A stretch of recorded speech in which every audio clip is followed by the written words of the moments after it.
Want to speak English more naturally, just like native speakers? Then you must master phrasal verbs. They're short, they're powerful, and they're everywhere in everyday English conversations. But don't worry, you don't need to memorize hundreds. In this video, I'll teach you 30 of the most useful phrasal verbs. Through clear examples, mini stories, and easy explanations, you'll understand them, you'll remember them, and you'll be able to use them right away. So grab your notebook, stay with me till the end, and let's start speaking English with more confidence. Starting now.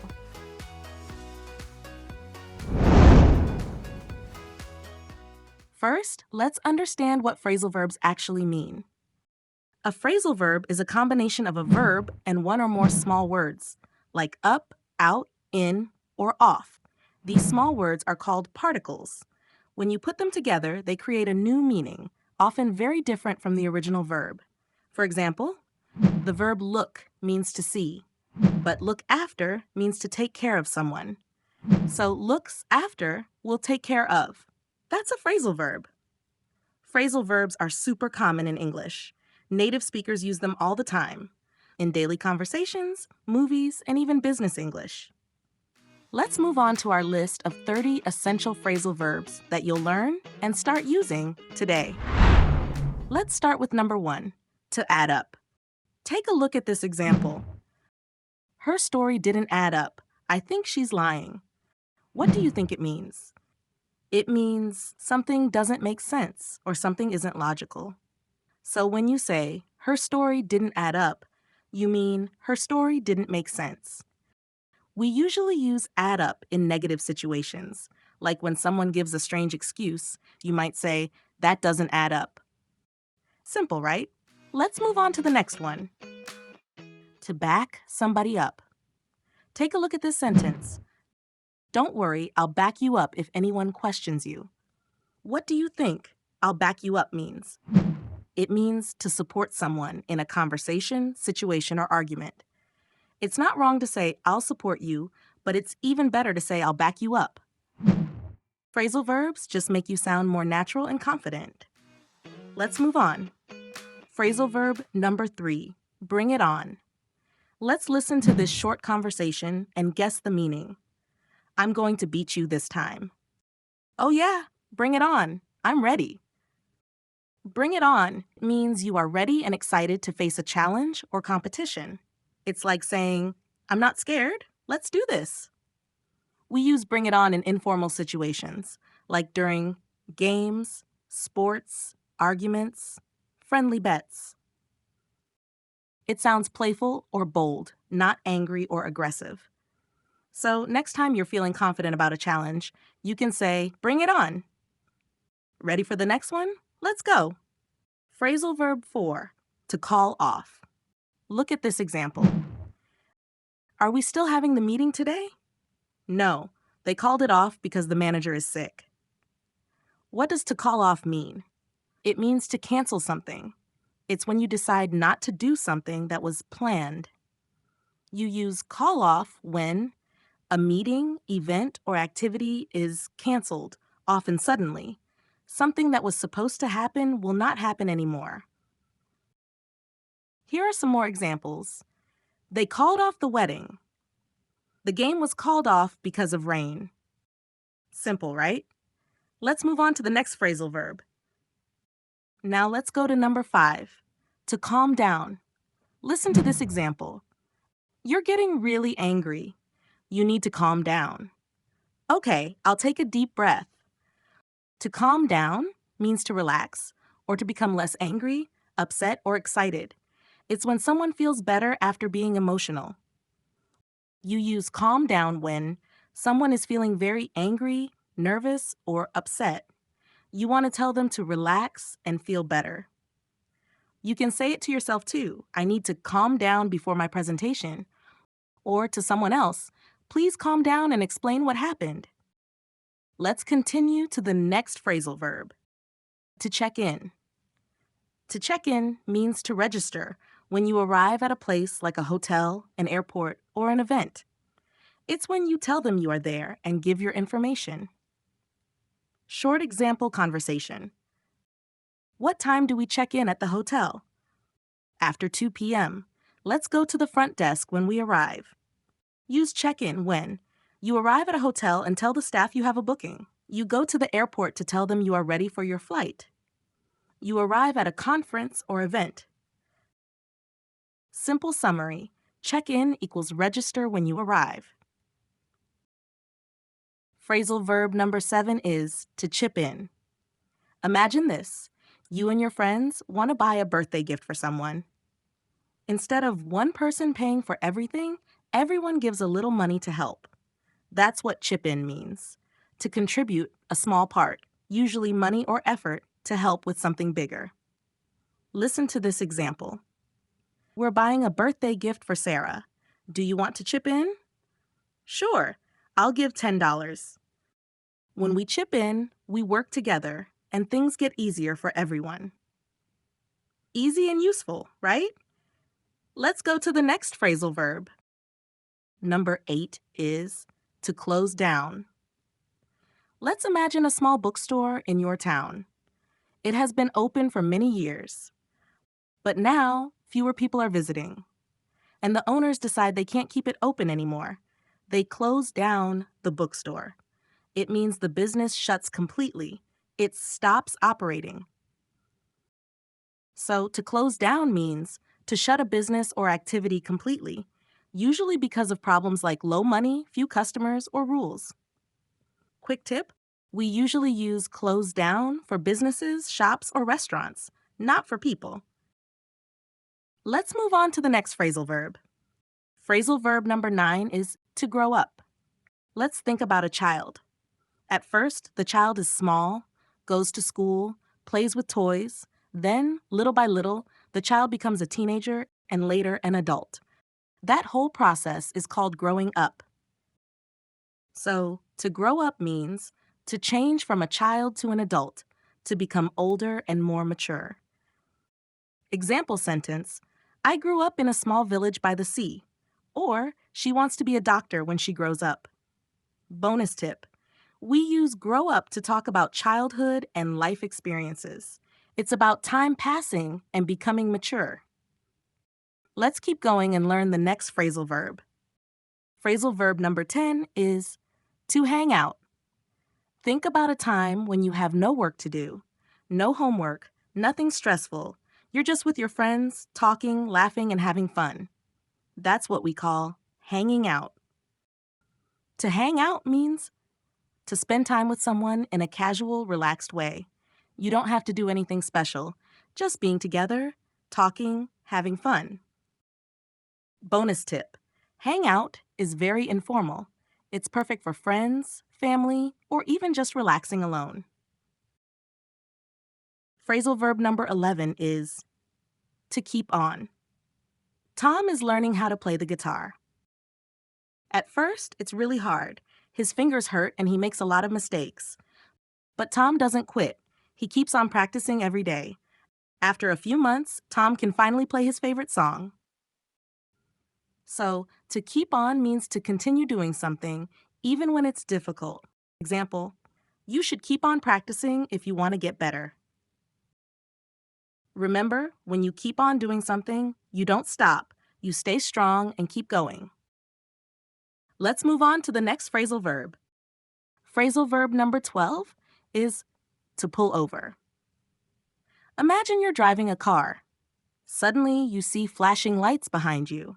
It's the police. Or maybe you need to stop and check something. You drive your car to the side of the road and stop. That's what pull over means. To pull over means to move your car to the side of the road and stop. Example sentence, the police officer told me to pull over. Or, I pulled over to answer my phone.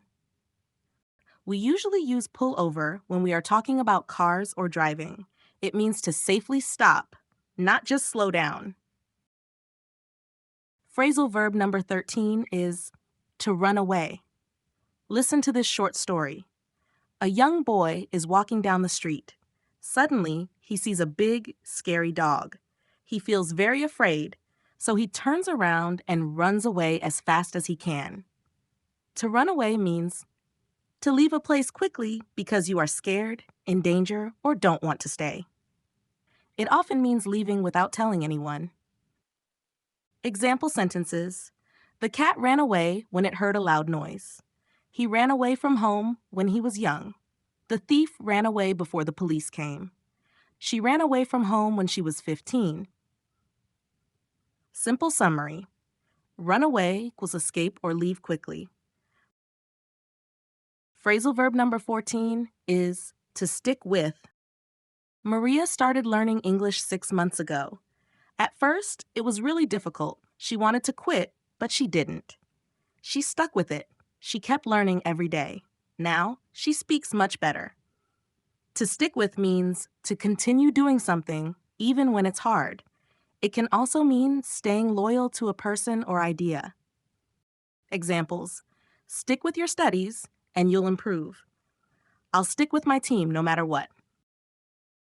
Stick with is often used to give advice or encouragement. It means don't give up. Keep going. Got it? Great. Let's move on to the next phrasal verb. Phrasal verb number 15 is to turn down. Listen to this short conversation. A, did you get the job offer? Yes, but I turned it down. What does turn down mean? To turn down means to refuse or reject something.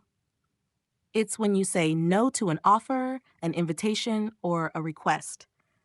Example sentences. He turned down the job because it was too far away. She turned down the invitation to the party. Bonus tip. You can turn down offers, invitations, ideas, anything you don't accept. It's a polite way to say no.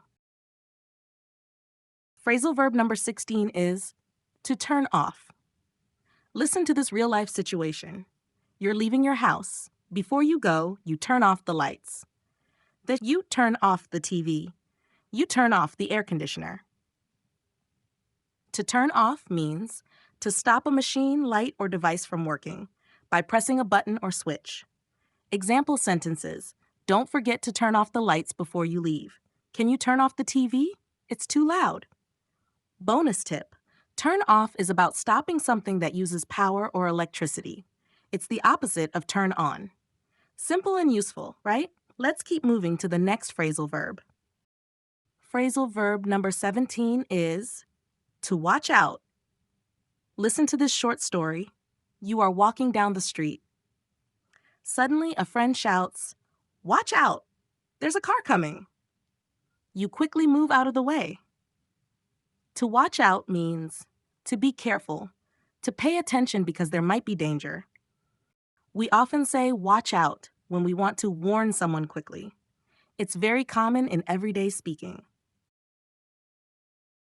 Phrasal verb number 18, to work out.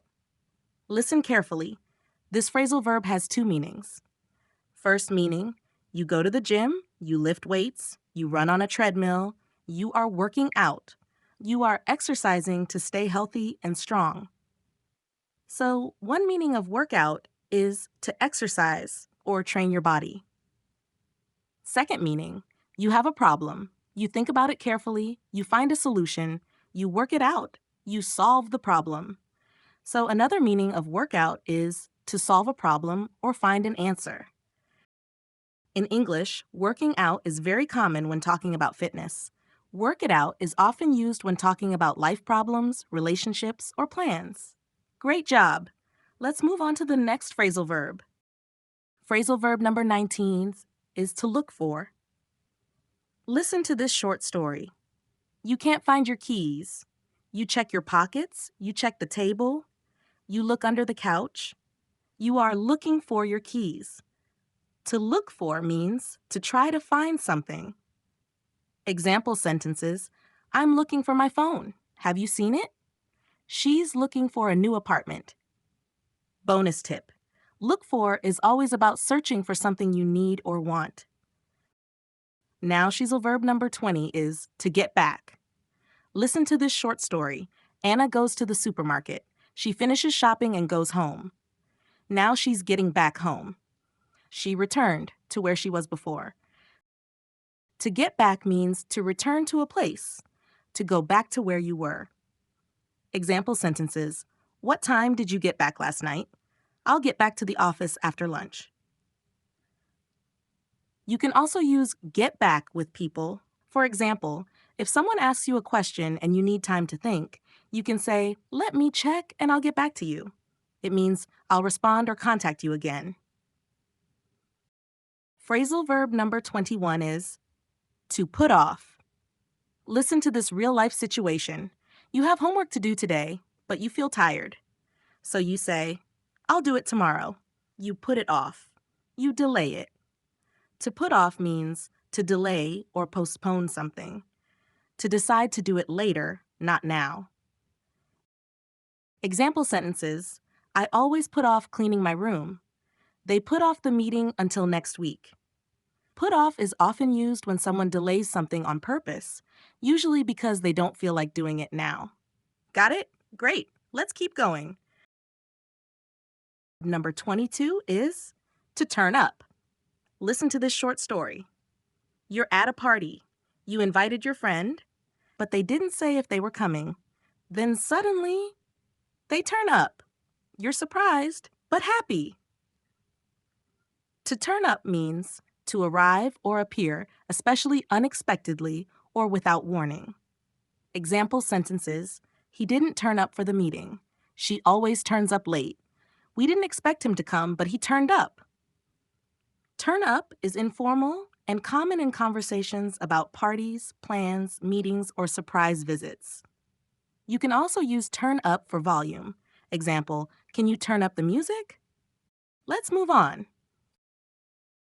Phrasal verb number 23 is to give up. Listen to this motivational example. Ben is training for a marathon. The first week is tough. His legs hurt and he feels tired every day.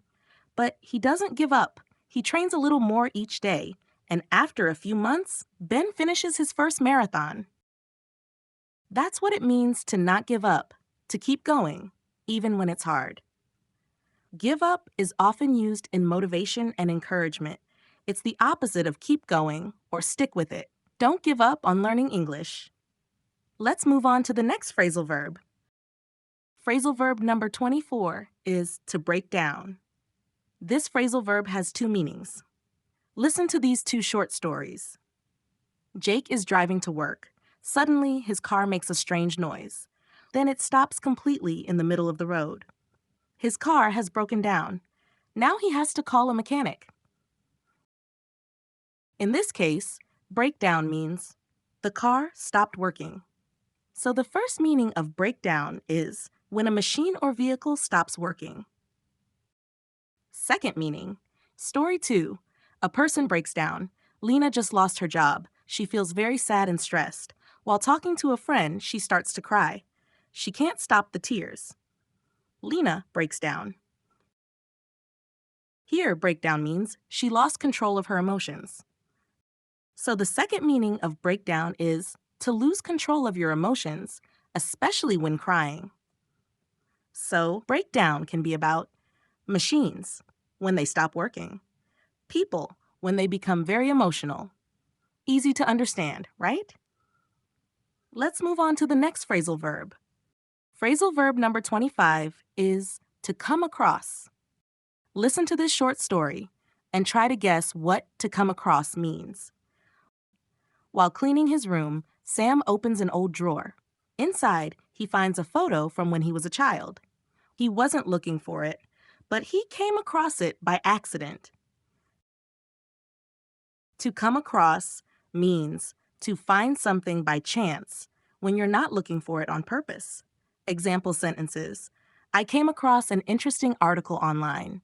She came across her old diary while packing. Bonus tip: we often use come across for surprising or unexpected discoveries. It can also be used for people. I came across an old friend at the store. Phrasal verb number 26 is come up. Here's a quick story. See if you can figure out what come up means. Emma had plans to meet her friend, but just before she left, she called and said, "Sorry, I can't make it. Something came up." She didn't say what it was, but it was something sudden or unexpected. To come up means Something happens suddenly, especially something that changes your plans. Example sentences. I was going to visit, but something came up. If anything comes up during the meeting, let me know. Bonus tip. It's often used when explaining why you couldn't do something. The situation comes up quickly, and you didn't plan for it. Got the idea? Let's move on to the next phrasal verb. Phrasal verb number 27 is to get along. Imagine this situation and see if you can guess what get along means. Liam and Noah work together every day. They don't fight, they talk, laugh, and help each other. Everyone says they really get along. To get along means to have a friendly relationship with someone, to cooperate, or live peacefully with others. Example sentences. I get along well with my classmates. They didn't get along at first, but now they're good friends. Bonus tip, get along is often used to talk about friends, family, coworkers, or even neighbors. Phrasal verb number 28 is to get around. Question, don't have a car? How do you move around the city? Answer, you can walk, ride a bike, take the bus, or use the subway. That's how you get around. So, to get around means to travel from place to place, especially in a town, city, or area. More examples. I get around by bike in the summer. She gets around the city using the metro. Quick tip. If someone says, it's hard to get around without a car, they mean it's hard to travel or move around the area. Let's keep going. Let's continue with phrasal verb number 29, to get back at. Try to guess what this phrasal verb means. Jake played a prank on his friend Max. Max didn't get angry, but the next day, Max played an even bigger prank on Jake. Max wanted to get back at him for fun. To get back at means to take revenge or do something in return, usually when someone has done something to you first. Example sentences, she got back at her brother by hiding his phone. He's trying to get back at them for what they did. Bonus tip, it can be playful or serious depending on the situation. It's not always mean. Sometimes it's just for fun. Easy to understand, right? Just one more to go. Let's finish strong with the next phrasal verb. Phrasal verb 30, to find out. Let's finish this set with a discovery story. Try to guess what this phrasal verb means. Leo hears people whispering at work. He doesn't know what's going on, so he asks questions. He checks his emails, and finally, he finds out that he's getting a promotion. To find out means to discover something, to learn new information, usually for the first time. Example sentences. I just found out I passed the exam. How did you find out about the surprise party? Bonus tip, find out is very common in daily English. It's often used when we learn something we didn't know before. Great job! You've just learned 30 important phrasal verbs in English. Let's quickly review them. Take a look at this screen and read along with me. Here we go. 1. Add up, make sense. 2. Blow up, explode, get very angry. 3. Bring it on, accept a challenge. 4. Call off, cancel. 5. Calm down, relax or become less angry. 6. Check in, register at a hotel or airport. 7. Chip in, contribute money or effort. 8. Close down, shut a business. 9. Grow up, become an adult. 10. Hang out, spend time relaxing. 11. Keep on, continue doing something. 12. Pull over, stop a vehicle. 13. Run away, escape or leave quickly. 14. Stick with, not give up, stay loyal. 15. Turn down, refuse or reject. 16. Turn off, stop a device or light. 17. Watch out, be careful. 18. Work out, exercise or solve a problem. 19. Look for, search for something. 20. Get back, return to a place or person. 21. Put off, delay or postpone. 20. Turn up, arrive unexpectedly. 23. Give up, stop trying. 24. Break down. Stop working, lose emotional control. 25. Come across, find something by chance. 26. Come up, something happens unexpectedly. 27, get along, have a good relationship. 28, get around, travel from place to place. 29, get back at, take revenge. 30, find out, discover new information. Now it's your turn. Which one was your favorite? Type it in the comments, and don't forget to like, subscribe, and turn on the bell so you don't miss the next lesson. See you in the next video, only here on English Phrases Hub.